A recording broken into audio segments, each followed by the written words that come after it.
Shalom, anak-anak, remaja, pemuda, Bapak Ibu dan juga orang tua kami kaum sepuh. Hari ini kita bersyukur kita bisa berjumpa lagi. Kita akan mendengarkan firman Tuhan dan merenungkannya. Tentu di dalam kebaktian rumah tangga yang masih kita laksanakan di rumah kita masing-masing.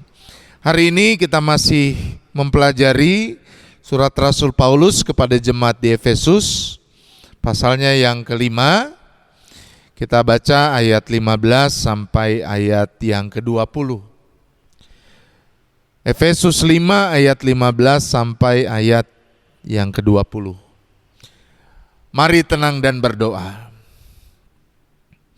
Biarlah kiranya damai sejahtera-Mu ya Allah yang melampaui segala akal, itulah yang menguasai hati dan pikiran kami melalui kuasa Roh Kudus, sehingga kami boleh menjadi pendengar firman yang baik. Dan dalam kesempatan yang baik ini, kami boleh menerima kebenarannya, dituntun untuk menjadi pelaku firman yang setia. Amin.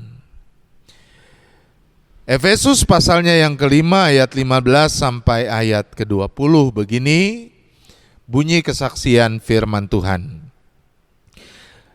Karena itu perhatikanlah dengan seksama bagaimana kamu hidup.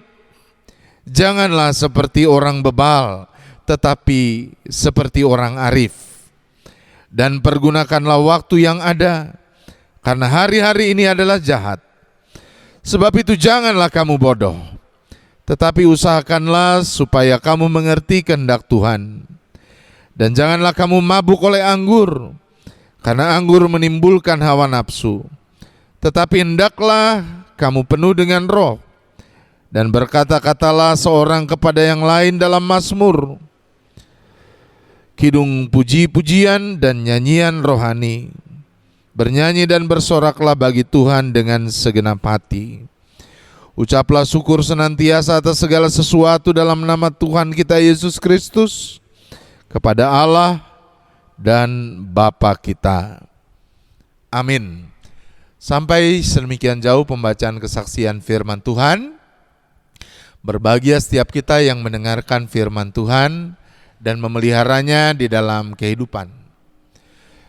Bapak, Ibu dan Saudara, saya ingat ada pepatah lama, pepatah bijak yang rasanya patut untuk kita renungkan kembali.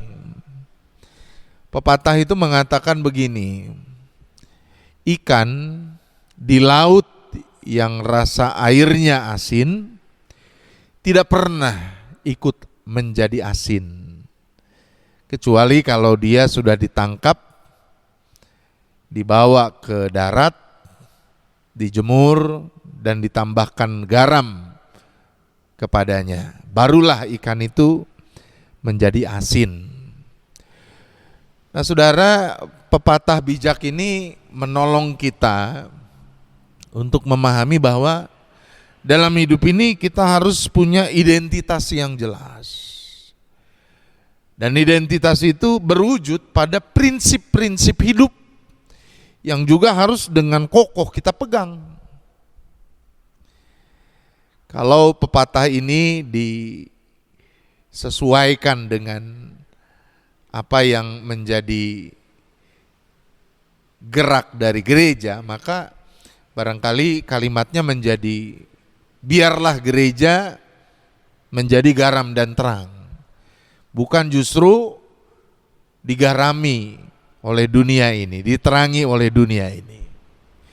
Jadi sebagai tubuh Kristus, sebagai orang-orang percaya, harusnya identitas kita melalui prinsip-prinsip hidup itulah yang terpancar kepada orang-orang di sekitar kita. Dengan itu mereka menjadi mengerti siapa Allah yang kita sembah, bagaimana kasih Allah yang kita alami dalam hidup ini.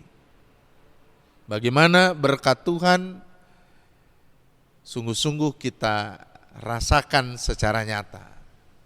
Lewat, sekali lagi, prinsip-prinsip hidup yang kita pegang sebagai aktualisasi dari identitas kekristenan kita. Nah, Bapak, Ibu, dan saudara-saudara, salah satu persoalan yang rupanya ditemukan oleh Rasul Paulus di jemaat Efesus ini adalah soal bagaimana mereka berinteraksi dengan sesama, lalu kesaksian mereka boleh dihadirkan secara jelas. Kesaksian sebagai orang-orang percaya, sebagai anak-anak terang. Rupanya itu yang masih belum terlihat dalam kehidupan jemaat di Efesus. Karena alih-alih menjadi saksi Kristus, mereka justru ikut kepada arus dunia yang ada di sekitar mereka. Nah, di sini disebutkan saudara-saudara, misalnya soal mengenai anggur begitu ya. Soal bagaimana lewat gambaran anggur yang memabukkan, orang hidup dalam hawa nafsunya. Di sini juga diingatkan mengenai bagaimana orang tidak boleh bodoh. Karena rupanya kala itu banyak orang yang bodoh, yang bahkan sebetulnya tahu apa yang salah dan apa yang benar, tetapi karena arus dunia di sekitarnya lebih memilih ikut arus sekalipun dia sadar itu salah. Sebagai gereja Tuhan, jemaat di Efesus diingatkan tentang bagaimana prinsip hidup sebagai orang percaya. Mereka harus hidup di dalam kebenaran firman Tuhan. Mereka harus hidup sejalan dengan kehendak Allah dan tidak lagi dengan hawa nafsunya. Mereka harus hidup memuji dan memuliakan Allah, hidup dalam ungkapan syukur kepada Allah. Dan pada akhirnya mereka akan tetap terus terjaga dalam hubungan yang baik dengan Allah. Saudara, apa yang ditulis oleh Rasul Paulus ini rasanya mengajak kita untuk melakukan evaluasi diri ya. Mengajak kita untuk mengoreksi kehidupan kita sejauh ini.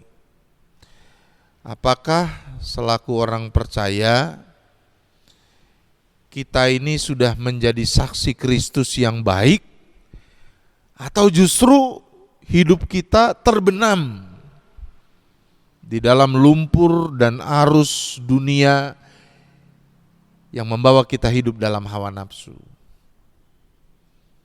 Batu ujinya jelas. Apakah kita mampu untuk cerdas memilih mana yang benar, mana yang salah, lalu hidup sesuai dengan yang benar? Apakah hidup kita dipenuhi dengan kerinduan memuji dan memuliakan nama Tuhan? Bukan hanya soal menyanyi,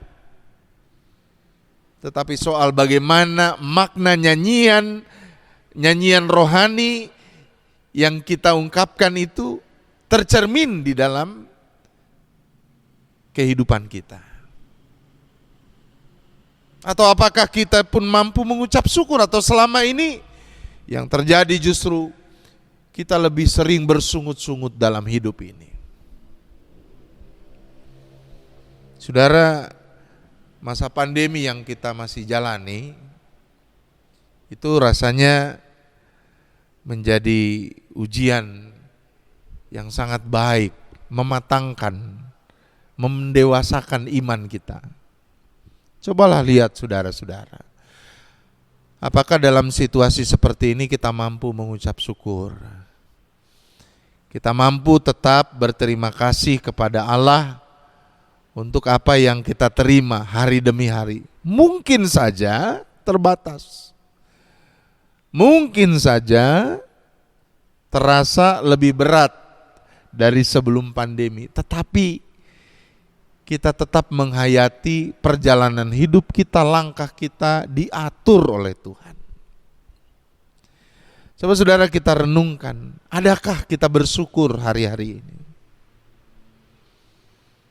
Barangkali ketika situasi hidup di dunia sekarang ini dipenuhi dengan berita-berita bohong, teror lewat ungkapan-ungkapan yang jahat dan kasar,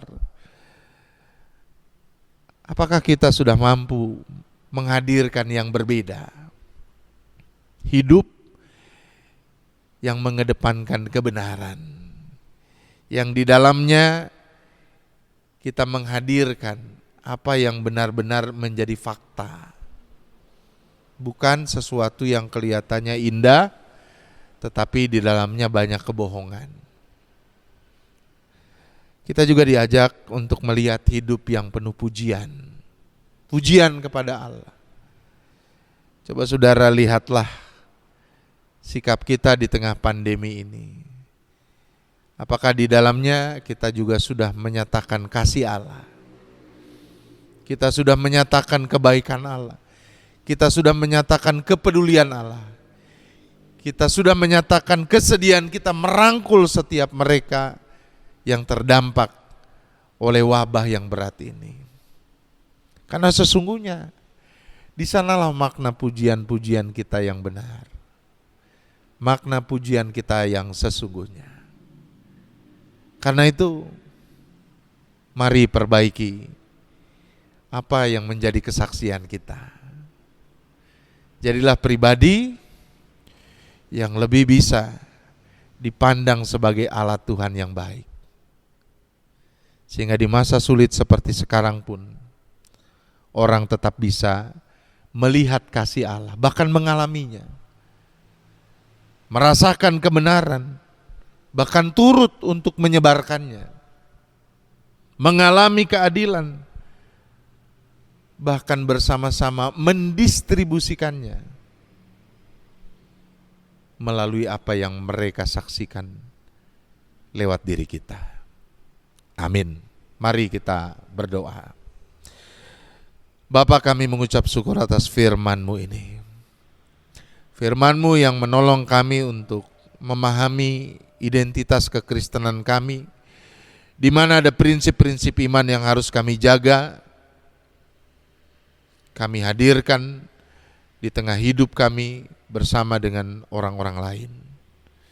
Tolong kami agar kami bisa menyatakan prinsip iman tersebut melalui kesaksian kami ketika kami mampu untuk memilih yang benar, mampu untuk hidup benar, mampu untuk senantiasa menghadirkan hidup penuh pujian kepadamu, dan mengucap syukur di dalam segala hal, sekalipun hari-hari ini kondisi memang berat. Tapi kami percaya, bagi kami yang tetap menjaga relasi yang kuat denganmu, hidup kami akan tetap dipandu dan diatur oleh Tuhan. Amin.